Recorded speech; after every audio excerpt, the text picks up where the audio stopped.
अब जो सबसे इम्पोर्टेंट चीज़ है जिसको दर्शक बड़े इंतज़ार हैं, उनको इतनी देर से वीडियो देख रहे हैं कि भाई जो माइलेज है इस गाड़ी का माइलेज क्या होने वाला है। अगर आप हाईवे पे जा रहे हैं, हाईवे पे क्या एवरेज देने वाली है, और सिटी में अगर आप ड्राइव कर रहे हो तो दोनों का आप प्लीज़ आप बताएं।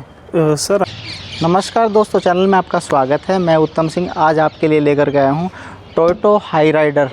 ठीक है, अब देखिए जानते हैं कि भाई ये जो हाई राइडर गाड़ी है ये कौन सा वेरिएंट है और कौन सा इंजन इसमें आने वाला है, ये सारी चीज़ें हम इसमें डिस्कस करते हैं। तो अगर हम बात करें सबसे पहले इसके मॉडल की, तो देखिए 2023 मॉडल है गाड़ी, और गाड़ी चली हुई है लगभग 38,000 किलोमीटर के आसपास। और इसमें अगर हम इंजन की बात करें तो इंजन जो है इसमें स्ट्रॉन्ग हाइब्रिड अब है। अब बात करते हैं इसके ओनर को बुलाने की, क्योंकि जो भी एडवांटेज हैं डिसएडवांटेज हैं क्योंकि वही बता सकते हैं। तो प्लीज़ मैं सर को बुलाना चाहूँगा, प्लीज़। नमस्कार सर। नमस्कार चैनल में सर आपका स्वागत है। Thank you sir. सबसे पहले आपका नाम जान सकता हूँ? मेरा सर उमा शंकर जोशी है। उमा शंकर सर। मेरा सबसे पहला सवाल ये है आपसे कि ये जो गाड़ी आपने परचेज़ की, यही गाड़ी आपने क्यों ली?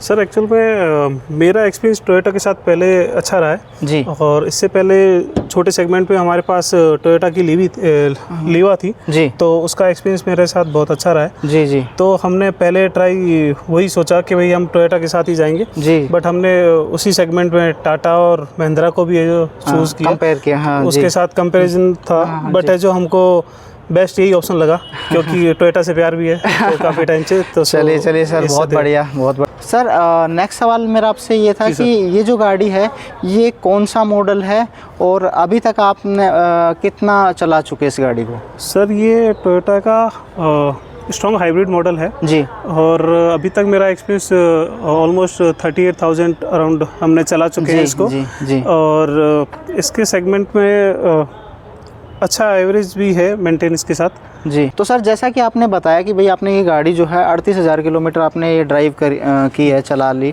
तो इसमें आपने हाईवे का एक्सपीरियंस आप कुछ बताएंगे? जैसे अगर आप हाईवे पे चल रहे हो तो इसका सीटिंग कंफर्ट कैसा है, इसका सस्पेंशन कैसा है, वो सारी चीज़ आप प्लीज़ बताएंगे।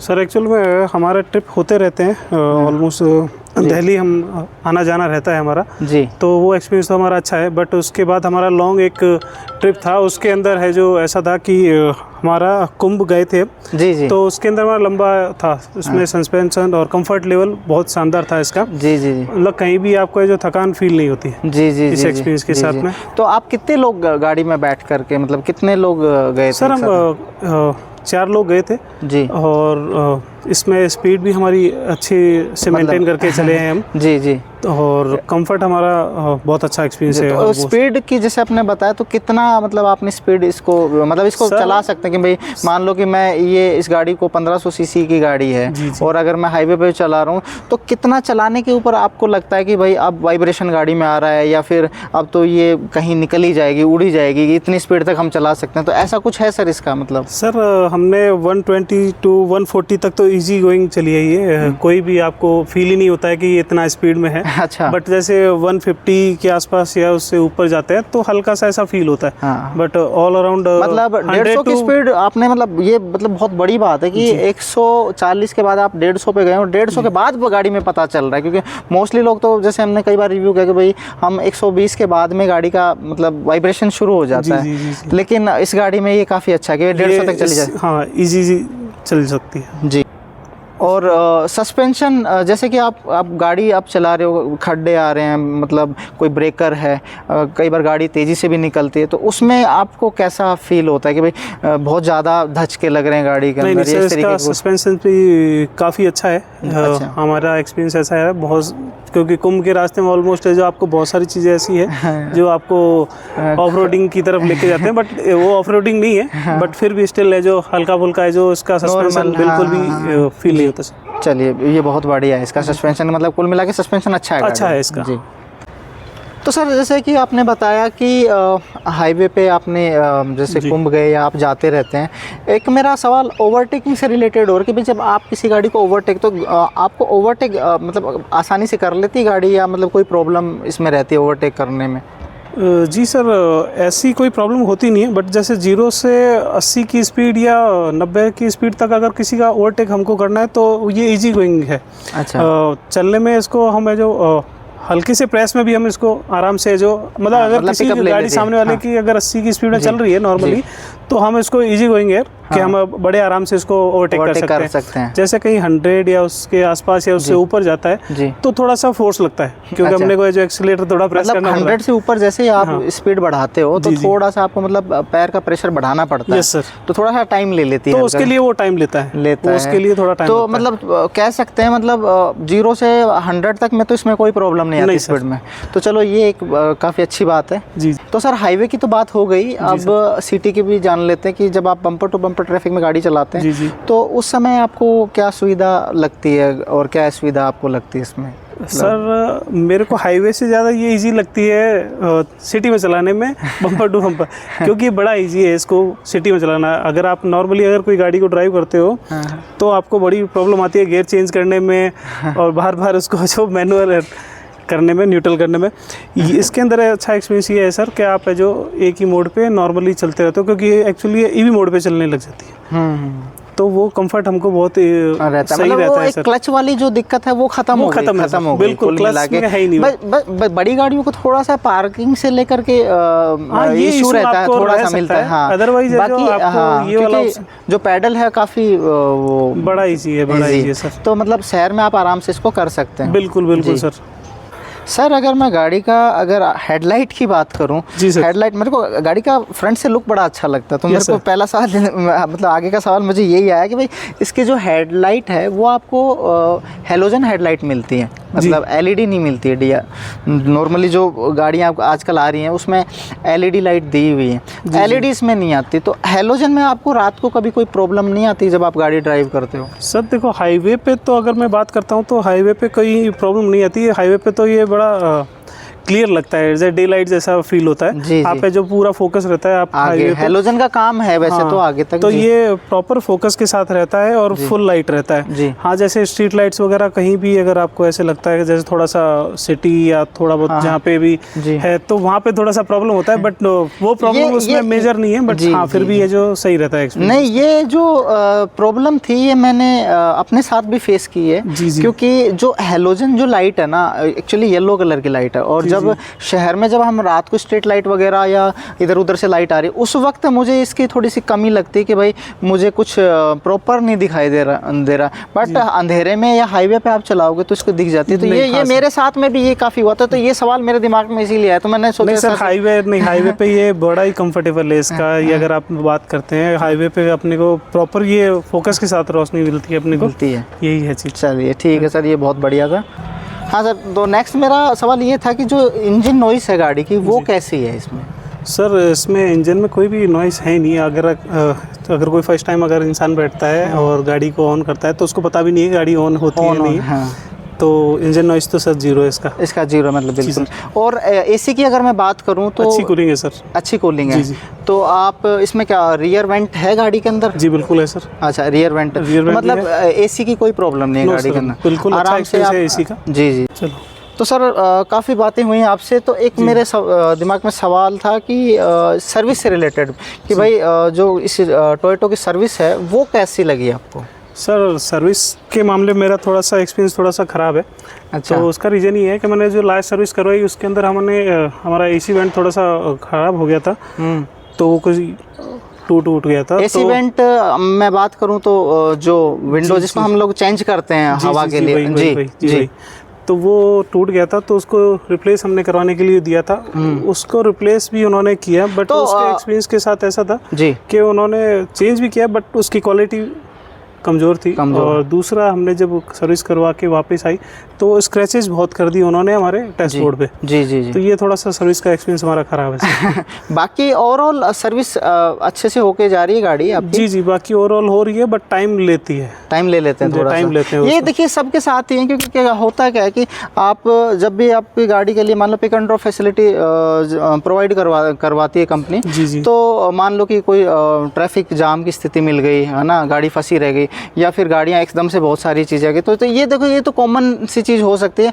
बाकी अगर पार्ट की जैसे आपने बात की कि भाई वो जो स्क्रैचेस थे गाड़ी के ऊपर, उसका हम कह सकते हैं कि भाई वो जो चीज़ थी वो फिनिशिंग के साथ में उन्होंने नहीं किया, तो वो एक्सपीरियंस थोड़ा सा खराब है सर। सर अच्छाइयाँ तो हमने काफ़ी रख ली गाड़ी की, बता दी।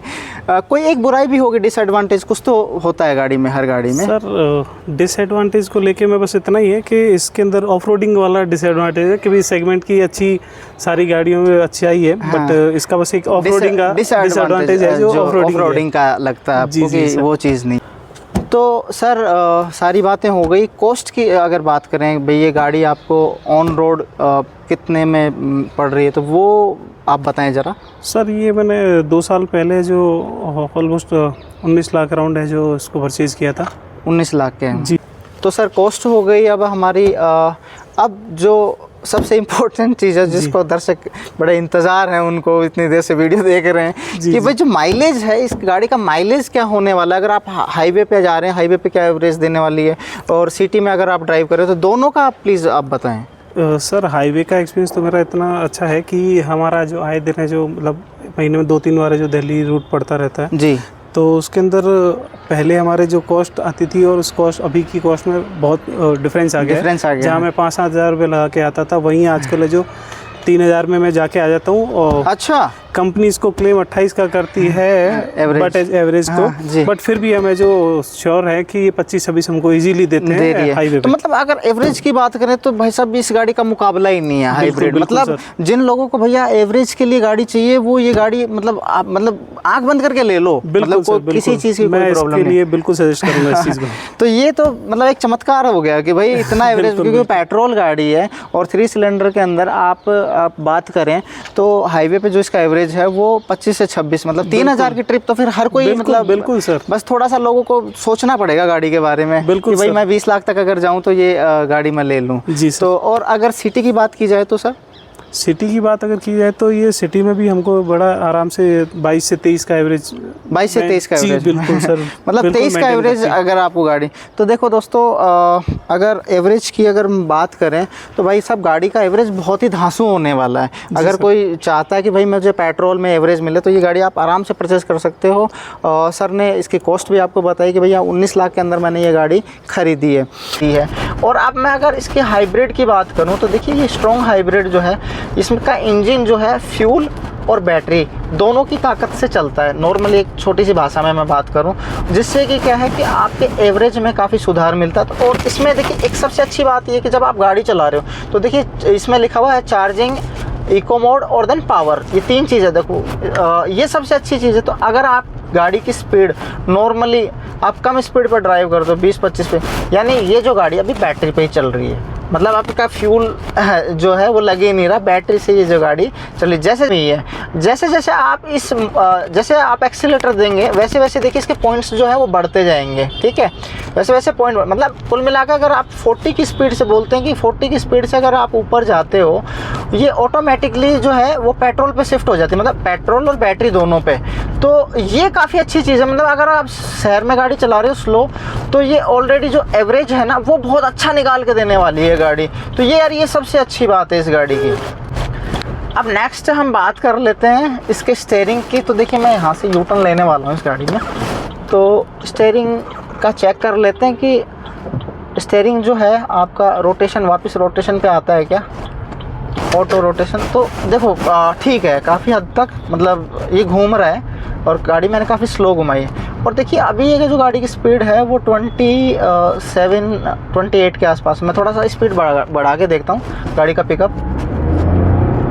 भाई साहब ये देखो गाड़ी जो है ये रॉकेट बन गई है। देखिए इस 70, क्योंकि मैं ज़्यादा भगा नहीं सकता, तो मतलब 80 तक ये स्पीड नॉर्मली इसका पिकअप बड़ा अच्छा है, तो बड़ी जल्दी से ये पहुंच जाती है। दोबारा से एक बार चेक कर लेते हैं। ये देखिए दोस्तों अभी 50, 60, 70, 78, 80 तक जो गाड़ी है, थोड़ा सा साउंड अगर आप एक्सीलेटर ज़्यादा देते हो तो थोड़ा सा साउंड ज़रूर आएगा, लेकिन भाई साहब पिकअप गाड़ी का अच्छा है। तो कहने की बात ये है कि गाड़ी को भैया आप एवरेज के पर्पज़ के लिए अगर लेना चाहते हो, और पिकअप अगर वैसे अगर हम नॉर्मल बात करें ईवी से, तो वो फुल्ली आपकी जो गाड़ी है आपकी चार्जिंग से, इसमें आपको एवरेज अच्छा मिल रहा है, चार्जिंग का कोई झंझट नहीं है, आप फ्यूल में ही अच्छा एवरेज निकाल सकते हो, तो ये एक बहुत बढ़िया चीज़ है। चलिए अब हम बात कर लेते हैं एक अप हिल की ओर, देख लेते हैं कि भाई चलिए अप हिल पे हम इसको चेक कर लेते हैं, चढ़ाई पे इसका क्या रिस्पॉन्स रहने वाला है। ये ड्राइव मोड पे है, मैंने जैसे ही छोड़ा दोस्तों गाड़ी देखो स्टेबल खड़ी हुई है, मतलब इसमें जो है हिल असिस्ट ऑप्शन है। मैंने जैसे ही ब्रेक छोड़ा ये 2 से 3 सेकंड तक गाड़ी रुकी हुई है, उसके बाद चल रही है। जैसे जो देखिए मैंने छोड़ रखा है, अभी बिल्कुल पैर हटा रखे हैं अपने, आप देखेंगे मैं बड़ा आराम से बैठा हूँ। अब ये थोड़ा सा पीछे, लेकिन यार एक चीज़ मुझे समझ नहीं आई कि जब हमने एक बार ईवी पे भी टेस्ट किया था और ईवी को जब हमने छोड़ा ब्रेक लगा के, तो ईवी में पावर ज़्यादा थी, मतलब ईवी थोड़ा जल्दी कर रही थी, गाड़ी निकल रही थी। लेकिन इसको हमने जैसे छोड़ा, ये 2 से 3 सेकंड तक रुक रही है, रुकने के बाद ये गाड़ी जो है पीछे जा रही है। तो कुल मिला के कह सकते हैं कि भाई उसका एक ही चीज़ पे कमांड था अपना बैटरी पे, और इसमें 2 चीज़ अगर हो सकता है तो हॉर्स पावर bhp जिसकी बात करें वो थोड़ा इन्होंने कम रखा है ताकि गाड़ी एवरेज ज़्यादा दे। तो अगर हिल असिस्ट का ऑप्शन भी आपको अगर मिला है तो ये तो बहुत ही अच्छी बात है। आप उसको ब्रेक को दबा के रखो थोड़ी देर, 3 सेकंड तक मेरे को टाइम दे रही है जाने के लिए, फिर हल्का सा एक्सीलेटर लेते हैं, गाड़ी चल जा रही है।